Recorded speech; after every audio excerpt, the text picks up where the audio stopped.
Voilà, on va commencer notre cours du lundi avec une fois de plus l'esprit de monsieur et madame Cain qui nous accompagne. Et sachez qu'aujourd'hui, ou plutôt ce soir, c'est ces shloshim. Ce soir, les shloshim de madame Cain. Donc, encore une étape dans l'élévation de son âme, comme on le sait. Il y a une première élévation pendant les Shiva, une deuxième élévation pendant les shloshim, la troisième grande élévation l'année, la Haskara. Et donc, on souhaite à madame Cain de continuer à monter très très très haut, elle le mérite, et d'être avec son roi, et de rayonner tous les deux de là où ils sont, et de continuer à inspirer ce cours comme ils l'ont fait pendant pratiquement 20 ans. Et on est aujourd'hui le lundi 14 quoi ? Janvier. Très bien. Et on va commencer notre cours. Une paracha très très importante, parachat Béchalach. On aurait pu choisir sans doute quelques milliards de sujets possibles à expliquer dans ce cours. Et on n'a pas le choix que de se limiter à un sujet. Et le sujet que j'ai choisi, c'est le sujet dont on parle à la fin de la paracha, un sujet qui n'est pas nouveau à nos oreilles, mais qui sera nouveau en ce sens que la Torah se renouvelle elle-même chaque jour. Et il est absolument impossible, comme je ne cesse de le dire, de répéter les mêmes notions sans les renouveler et sans découvrir de nouveaux aspects. À la fin de notre paracha, on parle de la venue d'Amalek. Il est le premier finalement à nous attaquer, tout de suite après la traversée de la mer, donc tout de suite après que véritablement la délivrance d'Israël soit scellée. On était encore dans une situation problématique jusqu'à l'ouverture de la mer, puisque bien que l'on soit déjà sorti la semaine dernière, au bout de 3 jours, comme on le sait, Pharaon envoie son armée et lui-même à la tête de cette armée pour nous ramener en Égypte. Et finalement, il y a le miracle de la traversée de la mer, qui est d'ailleurs le sujet le plus important de notre paracha cette semaine, mais ce n'est pas directement le sujet que j'ai choisi. Mais à la fin de la paracha, quand nous sommes déjà de l'autre côté, en chemin vers notre terre, Veyavo Amalek, vient Amalek. Il faut savoir que dans cette paracha, il y a déjà un remez, il y a déjà une allusion à Amalek, mais une allusion que seuls les maîtres d'Israël peuvent comprendre et nous enseigner, parce que cette allusion est, comme toute allusion, voilée. Il est dit, quelqu'un raconta, quelqu'un alla dire, on dit ? Oui. Alla dire, quel drôle de formule. Il alla raconter à Pharaon qu'Israël ne reviendrait pas, parce que les 3 premiers jours, Pharaon ne s'inquiète pas outre mesure, puisque Moshe lui avait dit, on part pour 3 jours. Mais quand arrive le 4e jour, ils ne reviennent pas. À ce moment-là, Pharaon commence à s'inquiéter, et vient quelqu'un, la Torah ne nous dit pas qui est ce quelqu'un, vient quelqu'un et dit à Pharaon, mais tu rêves, ils ne reviendront pas. Et nos commentaires se posent la question, mais qui c'est ce quelqu'un? Pourquoi la Torah ne nous donne pas son nom? Et nos commentaires disent, c'est Amalek. C'est Amalek qui est venu dire à Pharaon, sache que les Juifs ne reviendront pas. Ce qui veut dire qu'en vérité, avant de nous attaquer réellement, concrètement, il avait déjà essayé de faire capoter la sortie d'Égypte en demandant à Pharaon lui-même de nous ramener. Donc la question qu'on peut se demander, mais pourquoi il s'acharne à nous empêcher finalement de devenir une nation qui s'installe sur sa terre? Et quand il a vu que finalement Pharaon et son armée ont été liquidés, alors il dit, puisque personne ne peut faire le sale boulot, je vais le faire moi-même. Il vient et il nous attaque. Le problème, c'est que nos maîtres nous disent, et ça je l'ai déjà enseigné, que ce n'est pas la première fois que Amalek vient dire à quelqu'un que Israël, ou la racine d'Israël, Yaakov, veut retourner sur sa terre. Parce que rappelez-vous que quand Yaakov a pris la fuite et a quitté Lavan, quand il a compris que c'était impossible de négocier son départ et qu'il devait partir un point c'est tout, sans prévenir Lavan, là aussi on a le même verset. Quelqu'un est venu dire à Lavan que Yaakov s'enfuyait pour repartir retourner vers sa terre. Et là non plus, il n'est pas dit c'est qui ce quelqu'un. Le même verset, les mêmes mots, Vayougad, quelqu'un est venu, finalement, délater, on dit en français, faire de la délation, dénoncer. Et nos maîtres nous disent, c'était une fois de plus Amalek. Pas le même Amalek, puisqu'il y a eu 400 ans de différence entre les deux, mais un descendant d'Amalek, en tout cas toujours quelqu'un qui vient d'Amalek. Et donc la première fois que quelqu'un est venu dire à Lavan, ne laisse pas Yaakov repartir vers sa terre, c'était Amalek. 400 ans après, 500 ans après, à nouveau, qui vient dire à Pharaon, ne les laisse pas partir vers leur terre, à nouveau Amalek. Alors bien évidemment, la question qui se pose, mais qu'est-ce qu'on lui a fait? C'est qui? D'où il sort celui-là? Pourquoi il nous en veut tellement? Parce qu'au-delà de l'histoire biblique, évidemment, ce qui nous intéresse, nous, c'est le message qui traverse toutes les générations jusqu'à aujourd'hui. Qu'est-ce qu'il nous veut, Amalek? Pourquoi il s'en prend à nous? Pourquoi intervient-il à chaque fois que nous nous destinons vers notre terre? Pourquoi? Avant de commencer à expliquer le pourquoi, ce qui est très intéressant, c'est que dans le Talmud, on rapporte un enseignement extrêmement important qui, justement, est lié à la terre d'Israël et qui dit la chose suivante. Shalosh mitzvot nitztavu Israël beknisatam la'aretz. Il y a 3 commandements qui s'imposent à Israël à partir du moment où ils sont sur leur terre. Premier commandement, limnot lahem meler, de se nommer un roi, dans le sens thoraïque du terme, de se nommer un bon et vrai et authentique dirigeant.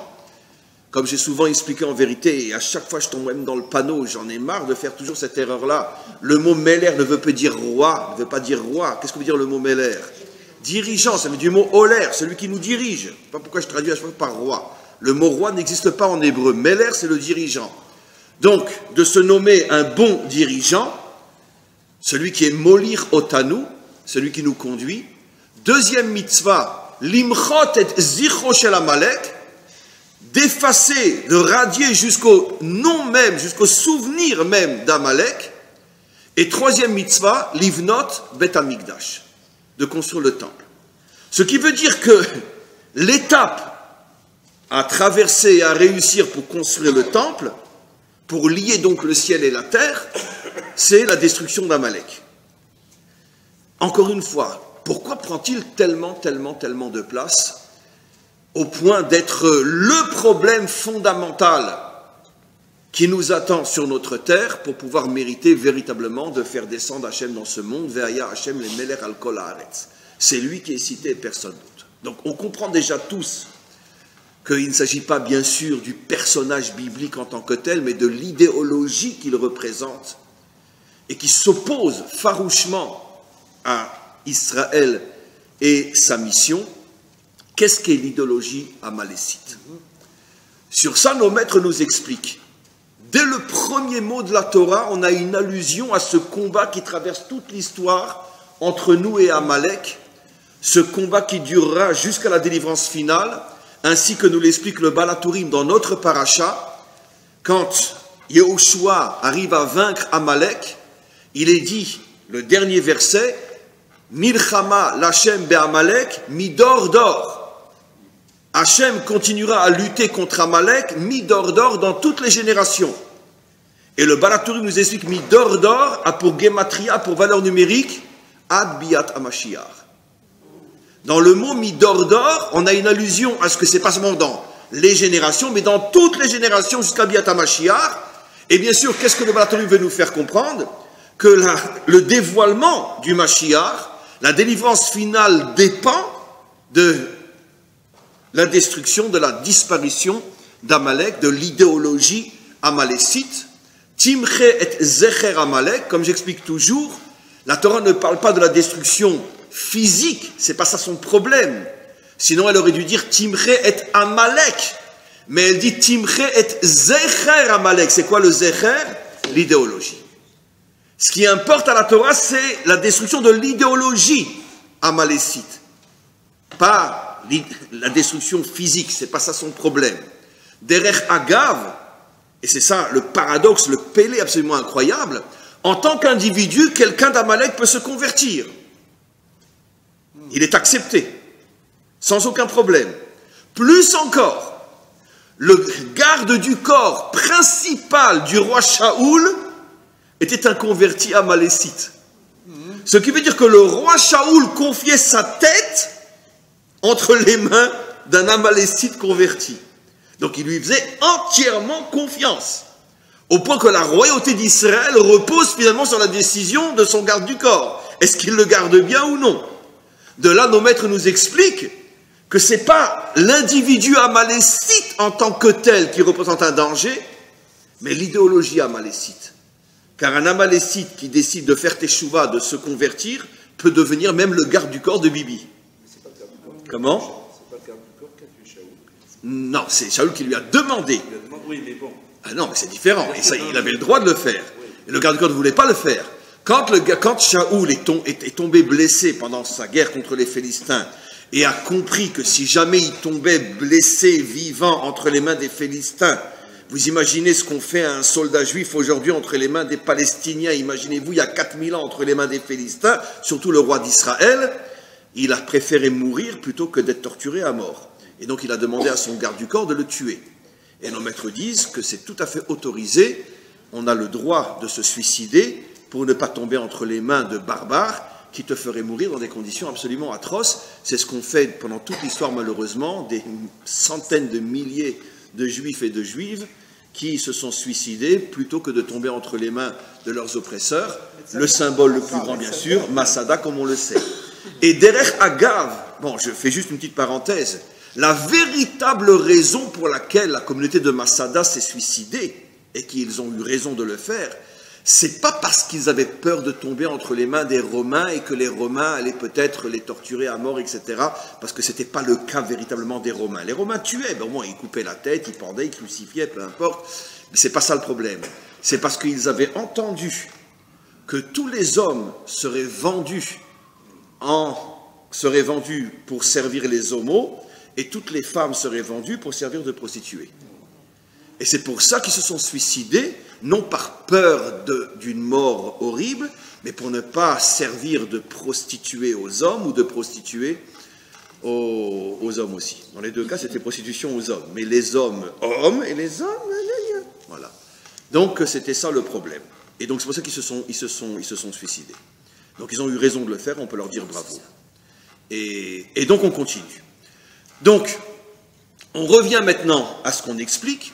Nos maîtres nous disent qu'il y a une allusion à ce combat entre nous et Amalek qui va traverser l'histoire dans le premier mot de la Torah, Bereshit. Parce que nos maîtres, comment ils lisent Bereshit? Bet Reshit. Il y a deux Reshit. C'est-à-dire que l'histoire du monde commence avec deux Reshit. Et qui sont ces deux Reshit? Amalek et Israël. D'où on le sait.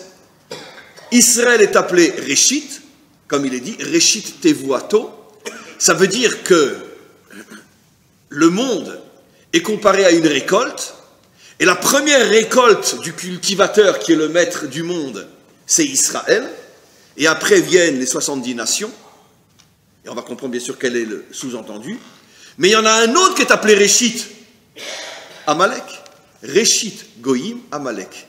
Le Reshit de tous les peuples est Amalek. Ça veut dire quoi?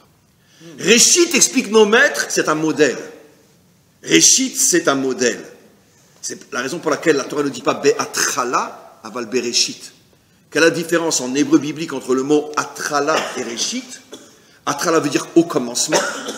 Et malheureusement, tous les traducteurs traduisent ce verset-là d'une manière complètement fausse. Au commencement, Dieu créa le ciel et la terre. Ce n'est pas la vraie et bonne traduction. Le mot Reshit ne veut pas dire uniquement commencement. Le mot Reshit veut dire modèle, et la vraie traduction devrait être le modèle de toute la création est le ciel et la terre. Voilà quelle devrait être la bonne traduction. Le ciel représentant le monde spirituel, la terre représentant le monde matériel. Et donc, qu'est-ce que veut nous dire ce premier verset? Toute la création a été créée sur le modèle de l'union entre le ciel et la terre, entre l'âme et le corps, entre la dimension spirituelle et la dimension matérielle. Ça, c'est une explication. Mais quoi qu'il en soit, revenons maintenant à ce que nos maîtres nous disent. Bet Reshit, l'humanité tout entière, les nations tout entières, vont être confrontées à un choix de choisir quel est leur Reshit. Est-ce qu'ils vont choisir Israël comme le réchid, comme le modèle de toute l'histoire humaine, ou vont-elles choisir Amalek, réchid Goyim, le modèle des nations?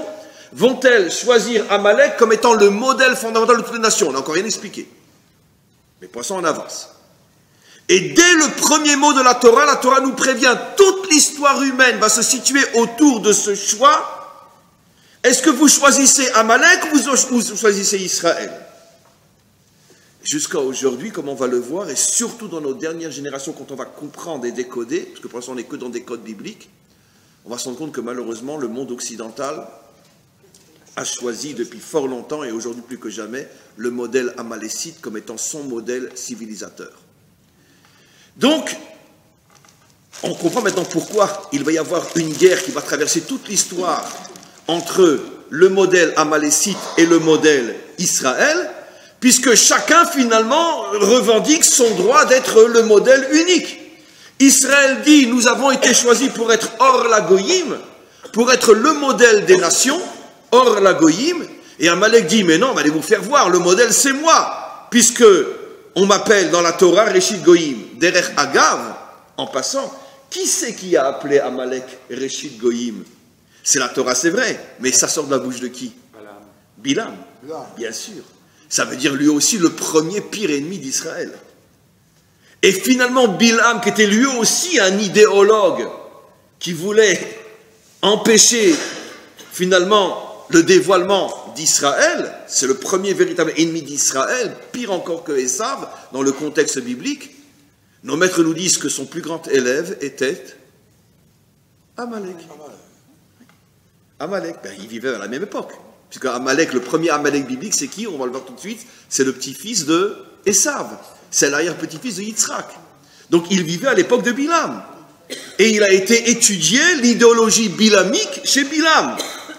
Et quand Bilam a vu que waouh, Amalek c'est mon grand élève, il a tout compris, c'est lui qui dira Réchid Goïm Amalek. En vérité, c'est pas vraiment Bilam qui va le dire. Oui, c'est Bilam. Non. Pardon, excusez-moi. À cause des Gilgulim, je me suis trompé. Ça m'arrive. En vérité, le premier Amalek était l'élève de Lavan. C'est à lui que je fais allusion, le premier grand ennemi d'Israël. Mais pourquoi j'ai parlé de Bilam? Parce que d'après les secrets de la Torah, Bilam était la réincarnation, le Gilgul de l'âme de Lavan. C'est ça que je me suis emmêlé les pieds. Mais quoi qu'il en soit, c'est le même. Bilam et Lavan, c'est le même personnage, c'est la même âme qui revient. Donc, quoi qu'il en soit, on comprend qu'il y a une guerre entre ces deux modèles. Alors maintenant, rentrons maintenant dans le décodage. C'est quoi l'idéologie amalécite et c'est quoi l'idéologie israélite? Et pourquoi les goïms sont confrontés finalement à ce choix entre ces deux modèles? Revenons à Abraham, premier père fondateur d'Israël. Quand Hachem s'adresse à Abraham et lui dit, dans l'Ech Lecha, Veheye bracha, tu seras une bénédiction. Tout de suite après, qu'est-ce que dit le verset? Venivrechu becha kol mishpechot ha'adama. Seront bénis par toi, c'est-à-dire que si les nations font le bon choix et te choisissent comme modèle, le mot qui est utilisé, c'est Venivrechu becha kol mishpechot ha'adama, toutes les familles de la terre. Évidemment, la question est grosse comme une montagne. Nos maîtres posent la question, pourquoi il est dit toutes les familles de la terre? Tous les peuples de la terre. Venivrechu becha kol ha'amim, kol ha'umot. Pourquoi mishpechot ha'adama? De là, nos maîtres apprennent que le modèle civilisateur fondamental d'Israël, c'est le peuple famille. Et qui est le peuple famille le plus modélique de tous les peuples sur terre? Mais c'est évidemment Israël. Le seul peuple sur terre qui non seulement se souvient 4000 ans après comment s'appelait son papa et sa maman fondateurs, Sarah et Abraham, et qui se souvient même des engueulades qu'ils avaient entre eux. L'engueulade de Sarah et Abraham pour l'histoire de Hagar, etc. Même leur crise de ménage, on dit? Oui. Leur scène de ménage, on s'en souvient. Voilà. Dans les moindres détails. Vous connaissez un autre peuple qui peut donner le nom de ses pères et mères fondateurs? Ça n'existe pas. Il n'y a pas. Et donc Hachem a tenu à ce qu'il y ait au moins un peuple sur terre qui pendant des millénaires se présenterait comme le peuple famille par excellence. Derech Agav, en passant, ça inclut aussi les convertis, puisque comme nous le savons d'après l'explication profonde et réelle de la Torah, en vérité, un converti, ça n'existe pas, c'est une âme juive qui s'est perdue et qui revient, donc elle fait partie depuis son origine de la famille d'Israël, mais à cause de l'exil, de l'assimilation, des conversions par force, etc., c'est des âmes qui se sont perdues et qui finalement après se réveillent, après des décennies ou des siècles, et qui reviennent dans la famille qu'elles n'auraient jamais dû quitter. Donc finalement, que ce soit un juif de naissance ou un converti, toutes les âmes juives appartiennent à une famille qu'on appelle Bnei Yaakov, la famille de Yaakov. Et maintenant, qu'est-ce que la Torah dit à Abraham? Venivrechu becha kol mishpechot ha'adama. Et on va expliquer, bien sûr, encore avant la fin du cours, pourquoi c'est tellement important. Vous allez voir, c'est fabuleux. Le modèle que tu dois représenter, toi, Abraham, et après toi, Yitzhak, et après toi, Yaakov, c'est que enseigner au peuple qu'une nation ne peut se construire, ne peut exister que si elle respecte la structure fondamentale de la famille. Car une nation qui n'est pas une nation famille est vouée à la disparition. Et la véritable raison de la disparition de toutes les civilisations jusqu'à aujourd'hui, toutes celles qui ont existé, grandi et même ont été dans beaucoup de domaines des milliers de fois plus puissantes que nous, et elles ont toutes disparu, ou ce qu'il en reste aujourd'hui, c'est les Grecs qui sont... Qu'est-ce qui reste par rapport à la Grèce d'Alexandre le Grand? Même l'Italie par rapport à Rome, oser comparer, c'est déjà une insulte pour Rome. Et ne parlons pas de ceux qui ont disparu complètement, comme les Babyloniens, comme les Perses, comme les Égyptiens antiques, etc. Pourquoi? La vraie raison, c'est parce qu'elles n'ont pas suivi le modèle de la structure familiale. Elles se sont étendues, ont essayé d'englober quantité et quantité de peuples qui n'avaient rien à voir avec eux. Et tous les empires ont disparu à partir du moment où, justement, ils se sont trop étendus. Et des peuples qui n'avaient rien à voir avec la mentalité, la structure, l'idéologie, l'histoire du peuple conquérant, ces peuples ont été intégrés, ils ont été hellénisés de force, ou romanisés de force, ou persisés de force, alors qu'ils n'avaient rien à voir avec la nation conquérante. Et après, il y a eu des déplacements de population, des milliers, des centaines de milliers, des millions de peuples conquis sont partis s'installer en Grèce ou sont partis s'installer à Rome. Une confusion totale, un mélange total entre des peuples qui n'ont absolument aucune racine en commun. Et ça a été la fin de toutes les civilisations. Et c'est ce qui est en train de se préparer en Europe et dans l'Occident, bien évidemment, vous avez compris. La fin de l'Occident. Pourtant, une civilisation d'une puissance inimaginable. L'Occident a une puissance qui dépasse des milliards de fois toutes les civilisations qui l'ont précédée, même si on les mettait ensemble. Les Grecs, les Romains, les Perses, tous ensemble n'arrivent pas à l'ombre de la cheville de la puissance occidentale aujourd'hui. Et pourtant, elle va disparaître dans notre génération ou celle qui suit. Pourquoi? Parce qu'elle refuse de garder son identité. Elle promouvoit le mélange et la disparition de la structure familiale, et c'est comme ça que tout s'écroule. Voilà, exactement. Mais il y a une idéologie, c'est l'idéologie d'Amalek. Alors maintenant, on va comprendre Amalek. On va revenir à ce que dit la Torah, et vous allez comprendre, il y a derrière ça une idéologie inimaginable. D'où vient Amalek? Le premier Amalek, donc le fils d'Éliphaz, petit-fils de Esav, arrière-petit-fils de Yitzhak. Alors, déjà, son père était Éliphaz. Éliphaz était le fils de Esav. Sur Esav, nos maîtres nous disent quelque chose d'absolument fou, que bien sûr il faut décoder pour comprendre quel est le message, parce que tous les enseignements des maîtres sont complètement codés. Et malheur à celui qui le prend à la lettre. Nos maîtres nous disent, vous savez pourquoi il est appelé Édom, il est appelé rouge, à part le fait que la Torah dit qu'il aimait manger du rouge, d'accord? Mais nos maîtres nous disent, mais non, mais manger dans la Torah, c'est le terme élégant pour dire coucher avec. Excusez-moi. D'où on l'apprend? On l'apprend entre autres de M. Potiphar. Quand il a dit à Yosef, d'accord, je te nomme chef de toute ma maison, mais une seule chose que tu ne peux pas prendre, c'est mon pain. Nos maîtres posent la question, comme si Yosef allait prendre le pain de l'assiette à Potiphar. Et nos maîtres nous disent, c'est le langage pudique que la Torah dit pour dire sauf ma femme. Mais parce qu'un homme comme Potiphar, il bouffe sa femme. Ça veut dire, je te mange. Il n'y a aucune relation humaine entre eux. J'ai faim, je te bouffe, et puis après, bon, quand j'ai le ventre plein, retourne dans ta chambre. Et donc c'est pour ça que la Torah, d'une manière élégante, pudique, elle appelle la relation entre un animal et sa femme, manger du pain. Nos maîtres nous disent, d'accord, exactement de la même manière, quand on nous dit que Esav s'appelle Édom parce qu'il voulait manger du rouge, est-ce que vous pensez que c'est pour ça qu'on l'appelle Édom? Esav, il avait une idéologie, excusez-moi, c'est un petit peu choquant, d'accord? Il n'allait qu'avec une femme pendant sa période des règles, quand elle était rouge. C'était une idéologie. Quand il voyait une femme, il disait, dis-moi, t'es dans quelle période? Elle dit, je suis en plein dans mes règles. Alors lui, elle se dit comme s'il va me foutre la paix, le bonhomme. Il lui sautait dessus. Il avait fait d'aller avec une femme nida une idéologie. C'est pour ça qu'on l'a appelé le bouffeur de rouge. C'est terrible, hein? Ça, vous n'avez jamais deviné sans les maîtres d'Israël. Et pourquoi? Mais parce que lui, il avait une idéologie. On va avec une femme, c'est pas pour faire des gosses. On s'en fout de la famille. On va avec une femme pour kiffer, Nekuda. Et le seul moment où on est sûr de ne pas faire un gosse, c'est quand elle a ses règles. Voilà. Il avait créé une idéologie, il était le premier, c'est pour ça que son petit-fils va être Amalek, on va comprendre, que la relation entre un homme et une femme, c'est tout sauf pour faire des enfants. D'accord. Donc, à cette époque-là, il n'y a pas la pilule, il n'y a pas non plus les préservatifs, etc.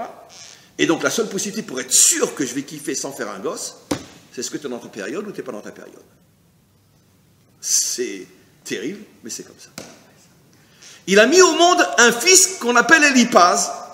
Et Éliphaz, il va aller plus loin encore que son père. Il dit, papa, toi, tu as déjà montré que tu étais contre la famille, mais moi, je vais aller plus loin. Moi, je vais détruire la famille. Je vais détruire dans son essence, dans ses structures, la notion de famille. Et comment je vais faire ça? Eh bien, d'abord, je vais prendre une femme qui n'est pas la mienne. Adultère. Je vais détruire la notion de couple. Je vais aller plus loin que toi, papa. Il cherche une femme, il en trouve une, qui est la femme du roi de Séhir. La femme du roi de Séhir. Il va chez elle, il lui dit, ça t'intéresse? Il devait sans doute être charmeur, ou il lui a donné beaucoup d'argent, peu importe. Elle a dit oui, il a été avec elle. C'était pas par envie de s'amuser, c'était une idéologie. Il a voulu casser la notion de couple. Dis-moi, le couple, j'y crois pas. Quelle est la meilleure manière de montrer que tu ne crois pas dans la sainteté, la pureté, l'authenticité d'un couple? Ben, c'est de prendre la femme de l'autre ou le mari de l'autre, peu importe. Dans son cas, c'est de prendre la femme de l'autre. Parce que si tu prends la femme de l'autre, c'est sûr et certain que tu n'as aucun respect de la notion de couple. Mais il va aller plus loin encore. Il prend donc la femme du roi de Séhir, il a avec elle une fille qui s'appelle Timna.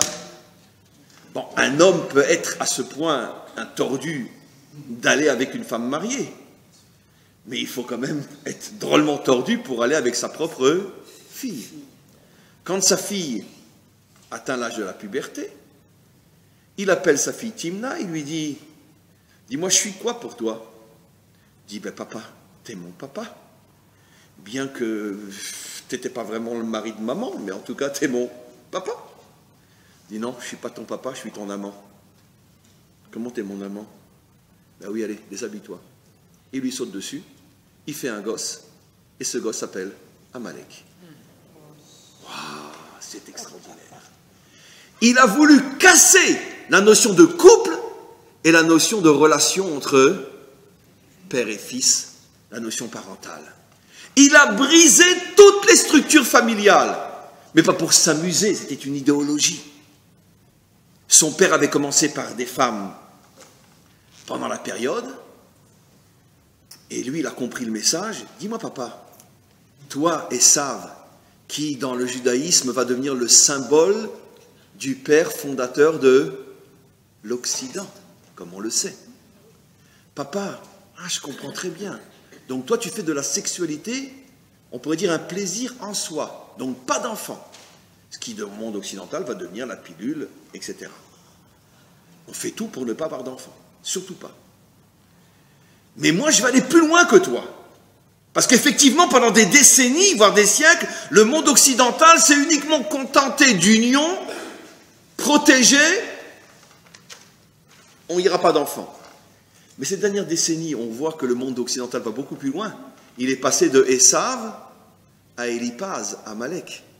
On détruit toute notion de couple, toute notion de relation familiale, puisque deux hommes sont appelés mariés, deux femmes sont appelées mariées, et puis deux hommes sont le papa et la maman d'un enfant qu'on a été chercher, je ne sais pas, au Vietnam ou je ne sais où, d'accord? Et donc finalement, on a recréé une structure familiale en détruisant toutes les structures familiales. Voilà où l'Occident est aujourd'hui. L'idéologie amalécite à fond. C'est ce qui se cache derrière ça, évidemment. Le grand public, lui, il est manipulé, il ne comprend pas ce qui se cache derrière. Oh, vous vous rendez compte, maintenant c'est super, tu te rends compte, André, oui, qu'est-ce que tu veux, Charles? Eh bien, tu te rends compte, si on adopte un enfant, toi et moi, on sera papa et maman. Les gens sont niais, ils ne comprennent rien. Ils ne comprennent pas qu'ils sont manipulés par une idéologie amalécite qui veut détruire complètement le peuple famille. Maintenant, vous comprenez aussi pourquoi précisément, aujourd'hui plus que jamais, quel est le plus grand ennemi d'Israël sur terre? Ne me dites surtout pas les Palestiniens, ni les Arabes. Ne soyons pas à ce point niais. Qui est derrière eux? Évidemment, l'Europe, l'Occident. Évidemment, eux ne sont que la hache, l'épée tenue par un bras. Mais eux, si le bras les lâche, ils ne peuvent rien faire. Et on le sait tous. Qui est derrière le conflit israélo-palestinien? L'Europe. Et aujourd'hui, c'est même plus la peine de le cacher, car tout le monde le sait. C'est officiel. Et comme je l'ai toujours dit, quand il y a eu le vote en 1948, que l'ONU a accepté la création de l'État d'Israël, la majorité des petits peuples qui ont dit oui, bon, ben, ils pensaient vraiment que, bon, comme ça, on va racheter. C'est une manière de s'excuser pour ce qu'on leur a fait pendant la Shoah, de ne pas les aider. On a même refusé de bombarder les rails qui menaient à Auschwitz. Mais au niveau des grandes puissances, ce n'était pas du tout pour ça qu'elles ont accepté de créer l'État d'Israël. Et vous le savez tous et toutes aujourd'hui. Parce qu'elles se sont dit, ce crétin d'Hitler, on lui a donné 5 ans pour nous débarrasser des youpins, il n'a pas été fichu de le faire, ben laissons les Arabes terminer le travail. Parce qu'ils savaient très bien que du jour où Ben Gurion va dire création de l'État d'Israël, le jour même, 5 armées nous tombent dessus. Et on n'était pas du tout préparé militairement, armement parlant, à pouvoir gagner. Ça a été le premier grand miracle, voilé peut-être, mais grand miracle de la création de l'État d'Israël. Les nations étaient persuadées que les Arabes allaient terminer le travail. Et quand eux non plus ne sont pas arrivés à terminer le travail, alors depuis maintenant 70 ans, avec des hauts et des bas, et selon les nations, etc., aujourd'hui c'est officiel, il n'y a plus de problème, l'Occident fait tout pour utiliser les Arabes contre Israël. Et donc, ça va de pair.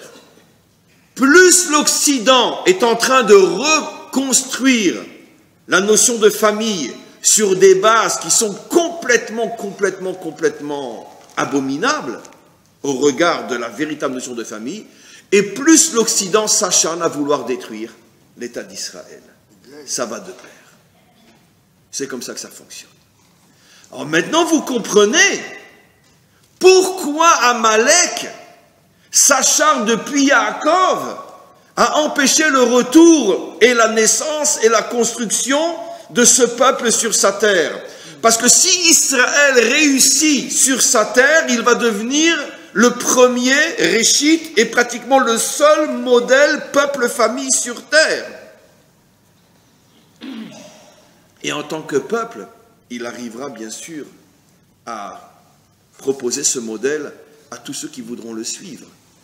Et comme les nations ont suffisamment d'expérience aujourd'hui pour se rendre compte qu'à chaque fois qu'un empire a détruit la notion de famille, il s'est détruit lui-même, quand les nations vont se poser la question, mais comment ce peuple qui a traversé des millénaires de souffrance, de persécution, d'extermination, éparpillé aux quatre coins de la terre, comment lui a fait pour traverser l'histoire alors que les plus grands peuples, les plus grandes civilisations ont disparu?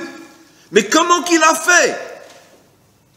Les nations ont bien sûr l'intelligence de comprendre à leur niveau que l'une des raisons fondamentales, c'est parce que ce peuple est resté un peuple famille qui a refusé de fondre et de disparaître au milieu des autres.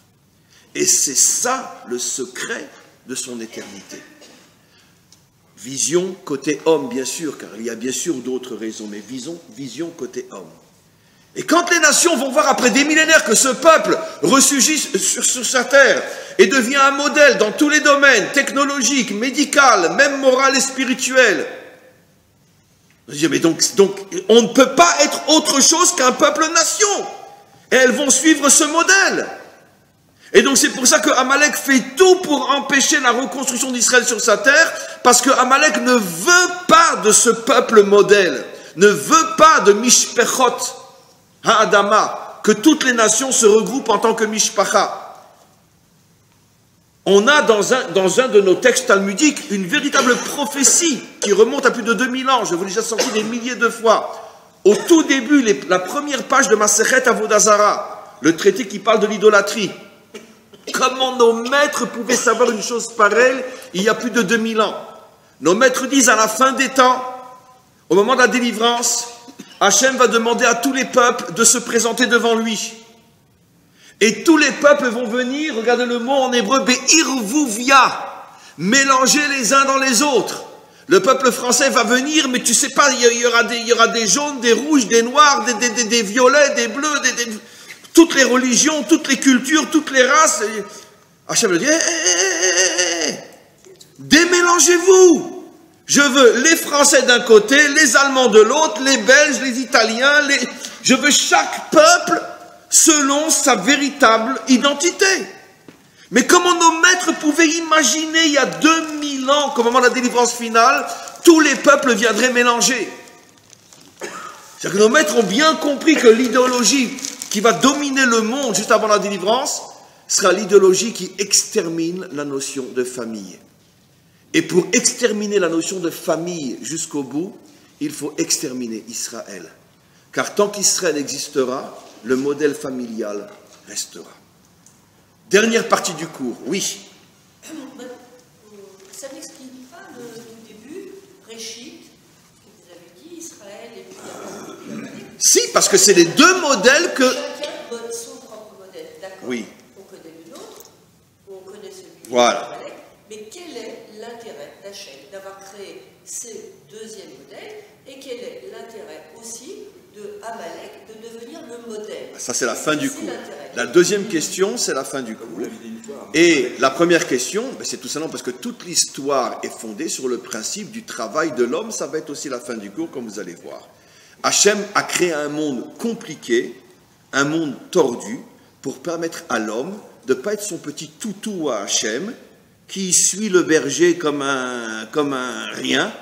Hachem a créé l'homme pour que l'homme soit fort, soit grand, soit indépendant, sache se prendre en main, soit responsable. Et ça ne pouvait être le cas que si l'homme était placé dans une histoire insupportable, incompréhensible, difficile, bourrée d'épreuves, bourrée d'obscurité, et que finalement l'homme s'en sorte. Comme ça, après, il peut regarder Hachem droit dans les yeux, lui dire, tu vois, j'ai réussi, je suis un mec, moi. Je suis pas ton toutou. Parce que Hachem ne supporte pas les toutous. Ça veut dire les religieux bêtes et méchants. Dieu est le plus grand, Dieu est le plus grand. C'est pas juif, ça. Vous comprenez? Hachem veut faire de nous des gens costauds. Alors ça, c'est la dernière partie du cours. L'intérêt des nations. Je vais expliquer. C'est la dernière partie du cours, oui. Amalek n'est pas un antisémite. Oui, j'ai toujours expliqué, cher ami, que l'antisémitisme est une invention que malheureusement les Juifs reprennent comme le mur des lamentations. D'accord? Il n'y a pas d'antisémitisme, il n'y a que de l'antisionisme. L'antisémitisme, c'est tout simplement ce qu'on pourrait appeler on pourrait dire la haine de l'étranger, la haine de la minorité, comme dans tous les pays. Comme les Noirs ont souffert pendant des décennies en Amérique. Pourquoi? Parce que c'était, aux yeux des Blancs américains, la race inférieure et minoritaire. Et voilà, la haine de l'étranger. La haine de celui qui est différent de nous. Ce n'est pas de l'antisémitisme d'être raciste à l'égard des Noirs. Alors on appelle ça du racisme. Eh bien c'est pareil. Les Juifs, partout dans le monde, ont souffert de racisme. Vous n'avez pas notre culture, vous n'avez pas notre histoire, vous n'avez pas notre religion, vous avez le nez crochu, etc. Donc vous n'êtes pas de chez nous. Donc on haït l'étranger. Mais ça, c'est pas un phénomène typiquement à l'égard des Juifs. C'est à l'égard de tout celui qui vit au milieu d'un peuple et qui est minoritaire et différent. Et qui en plus veut préserver sa minorité. Alors là, on lui tombe dessus. La véritable haine, c'est que de l'antisionisme. Ça veut dire empêcher les Juifs d'être un peuple. C'est pour ça que tant que les Juifs sont en exil, tant que Yaakov est chez Lavan, tant que les Juifs sont en Égypte, Amalek, vous n'entendez pas parler de lui. Ça ne le dérange pas. Il n'a pas de problème avec les Juifs, Amalek. Il a un problème avec les Israéliens. Voilà. C'est ça qu'il faut comprendre. C'est pour ça qu'on est beaucoup plus, entre parenthèses, en danger en tant qu'Israélien qu'en tant que Juif. Amen. Et j'ai déjà expliqué des dizaines de fois, mes amis, que et Haman et Hitler ne nous ont attaqués que pour empêcher la renaissance du sionisme. Haman, c'est marqué clairement, il s'est attaqué à Israël qu'après que le roi Cyrus ait autorisé tous les Juifs à revenir sur leur terre. Avant, on n'entend pas parler d'Haman. Et quand les Juifs ont commencé à revenir sur leur terre et sont arrivés même à reconstruire les fondations du temple, à ce moment-là intervient Haman. Jusqu'alors, on ne peut pas parler de lui. Et Hitler, j'ai déjà dit tellement de fois mais je m'en lasserai jamais, la solution finale, les camps de concentration sont apparus en 1942, quelques mois après la rencontre entre le moufti de Jérusalem et Hitler. Novembre 41. Voilà. Non, 42. Novembre 41, à la rencontre. Ah, la rencontre, oui. Et les camps de concentration. Alors, avant, on tuait des Juifs. Mais bon, mais le moufti, il est venu, il dit, mais attends, tu veux faire disparaître ce peuple en les fusillant devant des fosses, mais il te faut 50 ans pour y arriver. Ça va trop, c'est trop lent. Hitler lui a répondu, mais moi, je m'amuse, Tam, j'aime pas les Juifs. Alors, il dit, mais le moufti lui dit, mais t'as rien compris, Hitler. Le problème, c'est pas de tuer des Juifs. Tu vas en tuer combien comme ça au revolver? Tu vas en tuer combien? 1 million, 500 000, 800 000? Combien de temps tu crois que tu vas avoir pour les tuer tous? Ils sont 15 millions. Il faut aller plus vite. Il faut tous les détruire. Alors Hitler, il lui a dit, mais pourquoi tu veux que je les détruise tous? Il dit, mais t'as rien compris, mais ce peuple est en train de renaître sur sa terre. C'est ça le vrai problème. Sois pas un antisémite, sois un antisioniste. Hitler, à ce moment-là, il a tout compris. Il a dit, bon, allez, on fait les camps de concentration, ça va aller plus vite. Un mois après, il y a eu la conférence de Wannsee. Bien sûr. C'est tellement clair, tellement clair. Et malheureusement, nous, les Juifs, on est les premiers à continuer à parler d'antisémites. Il n'y a pas des ou racistes ou antisionistes. Le mot antisémite n'existe pas. C'est du racisme. Un point, c'est tout. Un point, c'est tout. Je réponds maintenant à votre question. Pourquoi Amalek ne veut pas du peuple famille? Alors ça s'enracine déjà dans une compréhension plus spirituelle, plus mystique. Et le secret nous est révélé à la fin de notre paracha, où on voit que Hachem lève sa main, c'est une image bien sûr, sur son trône, et il dit « Kiyad al kesya milchama Hachem be'amalek midor dor » mot à mot. Moi, Ya, Yudke, je lève ma main sur mon kes, au lieu de kisser, sur mon trône, et je suis en guerre contre Amalek dans toutes les générations. Nos maîtres remarquent que le mot Hachem est coupé en deux. Il n'y a que les deux premières lettres, Yud et. Le mot Hachem doit avoir 4 lettres, Yud et, Vav et. Le Vav et a disparu. Et le kissé, le trône, manque une lettre, le Aleph. Kess au lieu de kissé. 3 lettres ont disparu, une du trône, le Aleph, qui est la lettre de l'unité, bien évidemment, et 2 du nom divin. Regardez ce que dit Rashi. Pourquoi le nom divin est coupé en 2 et pourquoi le trône a perdu la lettre de l'unité, le Aleph? Pour nous faire comprendre, dit Rashi, que en shemo shalem ve en kiso shalem ad sheimache zicho shel Amalek, que tant que l'idéologie amalécite sera dans le monde, ni son nom ni son trône ne seront entiers. On va comprendre. Commençons par le trône. Je l'ai expliqué hier, ceux qui ont suivi le live, il est maintenant sur le site, il faut absolument écouter. On a fait un live hier sur la tombe de Herzl, un live absolument extraordinaire, il faut absolument écouter. Il y a 2 heures de live, il faut passer vraiment le temps, écoutez-les, vous allez voir à quel point ce cours, dans le cadre du live d'hier, prend une dimension différente quand vous aurez en tête et le live d'hier et le cours d'aujourd'hui. Mais peu importe, j'ai expliqué hier que nos maîtres nous expliquent que le Kissé Hachem, le trône d'Hachem, c'est la terre d'Israël. On le voit explicitement dans le livre du roi Salomon, qui appelle la terre d'Israël Kissé Hachem. Pourquoi? Parce que c'est sur cette terre que Hachem se dévoilera en tant que roi. Maintenant, son royaume, c'est l'humanité tout entière, bien évidemment. Mais son trône, c'est la terre d'Israël. Comme un roi, il règne sur tout un pays, mais où est son trône? Dans son palais. De la même manière, le palais ou le trône d'Hachem, là où il règne véritablement, c'est la terre d'Israël. Et sa royauté, Veya Hachem les Melech, al kol haaretz, sur tous les peuples. Mais à partir de la terre d'Israël. Qu'est-ce que signifie qu'il manque une lettre à la terre d'Israël? L'explication est fabuleuse. Tant que Amalek sera dans le monde, la terre d'Israël ne sera pas entière. Il manquera toujours des morceaux à la terre d'Israël qui ne seront pas entre nos mains. La Judée, la Samarie, etc., etc. Voilà. Ou toute la bande de Gaza. Voilà ce que ça veut dire. Amalek empêche que le Kissé, que la terre d'Israël soit entière. Shalem. C'est intéressant que la capitale d'Israël s'appelle Yerushalem. Et même la capitale n'est pas entière, puisque le côté ouest est à nous et le côté est est à eux. Ne dites pas qu'il est à nous aussi, parce que ça c'est... D'accord. Promenez-vous le soir du côté est et faites une prière juste avant. D'accord. Eux, ils n'ont pas de problème à se promener de notre côté à nous, mais allez-vous vous prenez de l'autre côté. Donc ça c'est de la politique tout ça. Genre, c'est à nous le côté est. Rien n'est à nous là-bas. Et donc Jérusalem est coupée en 2. La terre d'Israël est coupée, c'est ça le trône à qui il manque une lettre.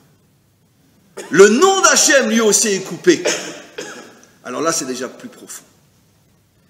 Vous savez qu'il y a donc, en vérité, une répétition des mêmes lettres. Yud Ke, Vav Ke. Quelle est la différence entre le Yud et le Vav? Le Yud, il est en haut et le Vav, il fait descendre le Yud en bas. Nos maîtres expliquent. Le Yud qui représente Dieu tel qu'il est en haut. Notre Père qui êtes aux cieux, surtout restez-y. Voilà. Et le Vav Ke représente le dévoilement d'Hachem dans le monde d'en bas. Ve'asuli mikdash ve'shachanti betochan. Vous me ferez un endroit dans lequel je puisse résider. Ce qui veut dire que Amalek, lui, n'est pas dérangé par l'existence d'un Dieu en haut. Ce qu'il ne veut pas, c'est un Dieu en bas. Dit d'une autre manière, Amalek ne combat pas la religion, puisque la définition d'une religion, c'est notre Père qui est au ciel. Mais ce que Amalek ne veut pas, c'est un Dieu qui dirige ce monde, qui soit Meller, qui rentre dans ma vie privée. Dis-moi, qu'est-ce que tu as dans ton assiette? Mais attends, mais qu'est-ce que ça peut te faire? T'es le bon Dieu, toi. Intéresse-toi à des choses spirituelles. Ça peut te faire quoi si j'ai du mouton ou du cochon dans mon assiette? D'accord? Dis-moi, t'es circoncis ou t'es pas circoncis? Mais enfin, qu'est-ce que ça peut te faire? Tu t'intéresses à ces choses-là, bon Dieu? Enfin, franchement, hein, c'est pas sérieux, ça. Ce qui compte, c'est la circoncision du cœur, pas de la chair. Quoi, tu rentres dans ces détails, mon Dieu? Ça t'intéresse vraiment, le petit bout ou pas le petit bout? C'est ça qui t'intéresse? C'est ça le bon Dieu? Mais franchement, tu te fiches de qui? Mais reste dans le ciel. Voilà. C'est ça la religion. On vénère un Dieu qui nous fiche la paix sur terre, qui ne s'occupe pas de mon assiette, qui ne s'occupe pas de ma chair, qui ne s'occupe pas de savoir si à Pessah je mange du Hametz ou de la Matzah. Tout est uniquement spirituel. Ça, c'est l'idéologie amalécite. Il ne veut pas d'un Dieu sur terre qui se mêle de ma vie. À plus de façon, qui se mêle de la vie d'un peuple, qui s'occupe de sa politique, de son économie, de sa technologie. Un Dieu comme ça, non, ça va pas, ça c'est pas Dieu, ça. Dieu, il est à la synagogue, il est à l'église, mais il n'est pas au Parlement. C'est impossible. Ça, c'est la guerre d'Amalek. Alors maintenant, pourquoi il s'attaque au couple? Il nous reste 10 minutes, et c'est les mamaches les plus importantes. Pourquoi il s'attaque au couple, et donc à la famille? Parce que nos maîtres nous ont révélé une chose extraordinaire, que jusqu'à aujourd'hui, 99,9% d'entre nous, juifs, nous ne savons pas dans le sens du vécu, de le vivre. Ne parlons pas des nations. Quelle est la seule et unique chose qui puisse faire descendre Dieu sur terre? La seule. J'étudie toute la journée, je prie toute la journée, je fais des mitzvot toute la journée. Non. Non, même ça, oui, c'est juste, mais où? Où? La réussite dans le couple et dans la famille. Shlom Bait. Comme il est dit, c'est pas de moi, Ish ve'isha zochim shrina beinehem. La seule possibilité qu'on a pour faire descendre la shrina dans ce monde, c'est lorsque l'homme et la femme réussissent.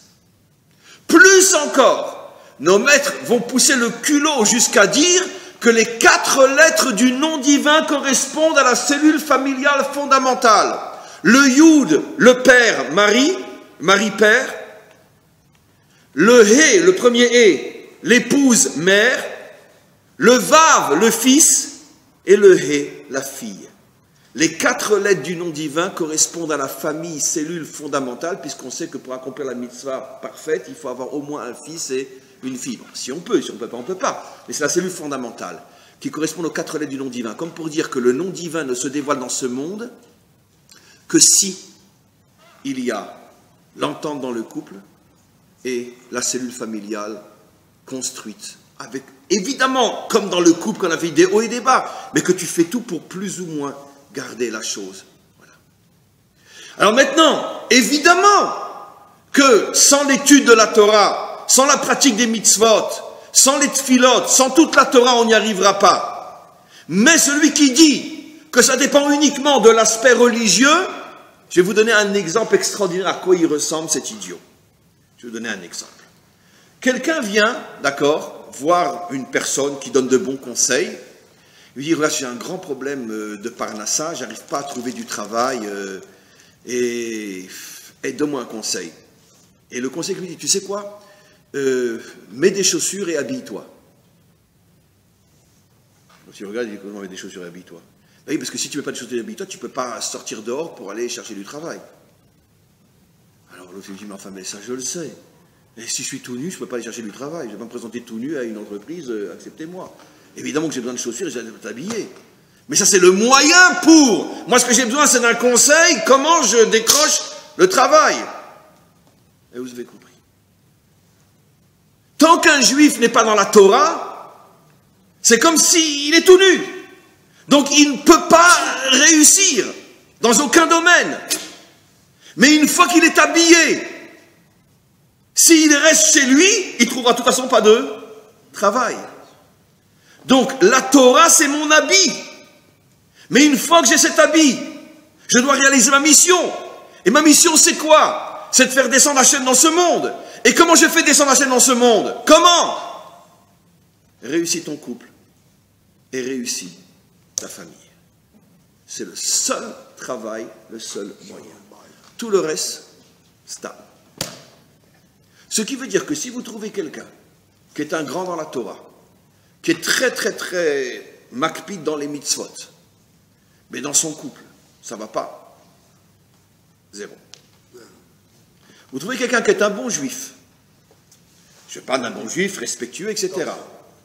Mais son couple et sa famille, comme ça c'est l'épée du Mashiach. Voilà, c'est comme ça que ça fonctionne. Maintenant, ce discours-là, même dans notre peuple aujourd'hui, pourquoi? Parce que, regardez le discours rabbinique classique. Il faut faire venir le Mashiach. Comment, monsieur le rabbin? Il faut faire teshuva, manger kasher, faire Shabbat. Il y en a un qui va vous dire, il faut que tu mettes 90% de tes forces, de ton temps, de ton savoir, de ton intelligence à construire ton couple et ta famille. Il y en a peut-être qui parlent comme ça, mais on les compte sur les deux doigts de la main. Le seul qui l'a compris, ça c'est Amalek. Amalek sait que si on réussit dans la famille, la Shrina descend sur terre. Et c'est pour ça que le monde occidental fait tout aujourd'hui pour détruire la famille.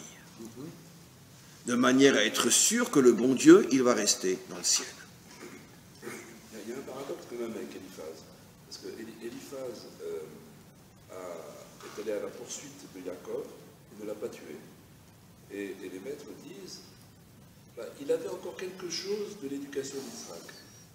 Il a grandi sur les genoux d'Israël, c'est vrai, mais nos maîtres disent que comment Yaakov s'en est sorti, c'est qu'il lui a donné tout l'argent qu'il avait. Donc finalement, il a acheté sa vie. Il lui a donné, c'est pour ça que quand il est arrivé chez Laban, il était les mains vides. Il a dû travailler pendant 14 ans pour mériter ses deux femmes, ses deux épouses. Et donc, parce qu'il n'avait rien. À la différence, il était parti comme Eliezer, avec 10 chameaux remplis d'or et d'argent, que son père Isaac lui avait donné. Et donc, il serait revenu au bout de quelques mois, comme Eliezer, mais il y passe lui a tout pris. Et donc, c'est pour ça qu'il est venu sans rien. Comment? Oui, nos maîtres disent qu'après, il est parti chez son père et il lui dit, oui, je l'ai tué. Pourquoi? Parce que celui qui n'a rien, il est considéré comme mort. Donc, il n'a pas vraiment menti. Il n'a pas dit la vérité vraie, mais voilà. Donc, quoi qu'il en soit, qu'est-ce qu'on comprend de là? On comprend de là que finalement, le véritable combat aujourd'hui d'Amalek dans le monde, et ce combat est rentré jusque dans notre peuple, c'est détruire la famille. C'est pour ça que le Hari Akadosh dira, il y a déjà 500 ans, que le dernier grand combat du Yetzer Hara contre Israël sera d'Afka, à l'intérieur du peuple juif, la destruction des familles. Le Hari Akadosh rajoute et dit que pendant des millénaires, les ennemis venaient de l'extérieur. Mais notre rempart, c'était que la famille juive était soudée et que rien ne pouvait la détruire. Quand le Yetzer Hara, c'est dans son langage codé bien sûr, mais je le dis selon son langage, se rendra compte que pendant des millénaires, il a essayé de nous détruire et qu'il n'est pas arrivé, il comprend lui-même qu'il a mené un combat qui n'était pas le bon. Si tu veux détruire un peuple, attaque-toi à la famille. Et malheureusement aujourd'hui, sur 10 couples qui se marient dans notre pays, combien divorcent? 7 ou 8. Ils ne se marient pas. Comment? D'abord, ils ne se marient pas. Et ceux qui se marient, sur 10 qui se marient, 7 ils divorcent. Même ici en Israël. Et ne parlons pas de tout ce qui se passe, même au niveau de couples qui tiennent plus ou moins, mais comme je dis toujours, on ne vit plus l'un avec l'autre, mais l'un à côté de l'autre, au point qu'on ne sait même plus comment on s'appelle. Ne parlons même pas bichlal des enfants, la relation entre les parents et les enfants. Et ça, qui est le premier, il y a déjà plus de 3000 ans, qui avait prévenu que le grand problème avant la délivrance, ce serait la relation entre les parents et les enfants? Le prophète Eliyahu. Ve'eshiv lev avot el abanim ve'lev banim al avotam. Je ramènerai le cœur des pères aux enfants et le cœur des enfants aux pères. Et c'est comme ça que se terminent toutes les prophéties sur ce verset-là. Attends, les prophètes n'ont jamais parlé du problème entre les parents et les enfants. Il est le seul à en parler, c'est comme ça qu'il scelle toutes les prophéties d'Israël avec ce verset-là. Parce que cette prophétie-là, elle était pour la fin de l'histoire. À son époque, ça ne voulait rien dire. Les familles étaient soudées, en Israël comme certainement aussi partout dans le monde. Parce que la famille patriarcale, le père, la mère, les enfants ne bronchaient pas. Mais Eliyahu, il a parlé pour juste avant la fin des temps, où il a vu que la famille allait exploser complètement, les pères ne parleraient plus aux enfants, les enfants ne parleraient plus aux pères, et le prophète Eliyahu a dit, pour que le Mashiach puisse se dévoiler, il faut d'abord reconstruire la famille. C'est pour ça que c'est dans ce domaine-là que le Yetzer Hara, il est très très fort. Il fait tout pour que les parents se séparent des enfants, les enfants se séparent des parents. Il fait tout pour que les couples se fragilisent jusqu'à aller se séparer. Parce que s'il n'y a pas de famille, il n'y a pas de Shrina sur terre, et ça c'est le grand combat d'Amalek. On se rend compte finalement que, encore une fois, je me répète pour la 1e fois dans ce cours, que c'est toute l'idéologie occidentale d'aujourd'hui, c'est l'idéologie amalécite comme jamais peut-être aussi visible quand on a su le décoder, aussi visible dans toute l'histoire du monde occidental. Jamais l'idéologie amalécite n'aura été aussi visible qu'aujourd'hui, d'accord? Puisque si aujourd'hui vous osez, quelque part en Europe, osez dire que non, le seul vrai papa et vraie maman, c'est le vrai papa et la vraie maman, vous risquez presque la prison aujourd'hui, si vous osez parler comme ça. Mamache, vous osez presque la prison, c'est-à-dire que la loi est du côté d'Amalek aujourd'hui. Et même ici en Israël, ne faisons pas les fiers et les malins, chez nous aussi, l'idéologie amalécite, humaniste, de gauche, etc., elle est en train de ronger notre pays de l'intérieur. Et le symbole, bien sûr, le plus terrible, c'est bien sûr le défilé gay chaque année, où à chaque fois ils essayent de conquérir une nouvelle ville. Ils sont déjà à Jérusalem, ils vont partout, et à chaque fois, encore 2, 3, 4, 5, 6 villes, et à l'allure où ça va, il n'y aura pas une ville où ça ne sera pas. Comme je dis toujours, c'est pas... Ça m'a d'ailleurs causé beaucoup de problèmes de dire une chose pareille, mais je dis sincèrement, c'est pas l'homosexualité qui me dérange à moi. Je m'en fous ce qu'ils font dans leur chambre. Je ne suis pas le bon Dieu, moi, je ne suis pas un inquisiteur. Mais c'est l'idéologie qu'ils veulent propager. Parce que le défilé n'a pas pour but de légaliser l'homosexualité. Ça fait longtemps qu'elle est légalisée partout dans le monde. Le défilé a pour projet, d'accord, de transmettre le venin d'une idéologie dont le but est de détruire toute notion de couple et toute notion de famille authentique. Voilà. C'est ça le vrai problème. Et contre ça, il faut se battre. Donc on voit que nous ne pouvons pas faire les malins et dire oui, c'est l'égoïsme uniquement. On est fortement et puissamment et dangereusement touché par le problème d'Amalek. Amalek est en train de se répandre partout dans le monde aujourd'hui, et surtout dans le monde occidental. Et c'est le dernier grand combat avant la délivrance finale. Et c'est pas facile, c'est pas évident. C'est pour ça que je terminerai ce cours pour vous et tous ceux qui l'entendent, pour dire et répéter pour la 1e fois dans ce cours qu'aujourd'hui, et quel que soit notre âge, il n'est jamais trop tard, le véritable combat d'un juif aujourd'hui, c'est aimer sa femme comme soi-même, aimer son mari comme soi-même, et tout faire, malgré toutes les difficultés, pour que les enfants ne se perdent pas, ne s'éloignent pas, ne nous tournent pas le dos, et malgré toutes les difficultés, essayer de préserver la cellule familiale autant qu'il est possible de la préserver, parce que chacun qui œuvrera dans ce domaine-là devient un des soldats du Mashiach pour la délivrance finale. C'est ça le vrai et unique et seul problème qui nous concerne aujourd'hui. Amen v'chen yeh ratzon. Tous ces sujets ne sont pas sur la table de débat maintenant. Comment? Ces sujets-là. Je ne vois pas comment il pourrait en parler, lui. Il est très mal placé. Est-ce que lundi prochain, il y aura cours?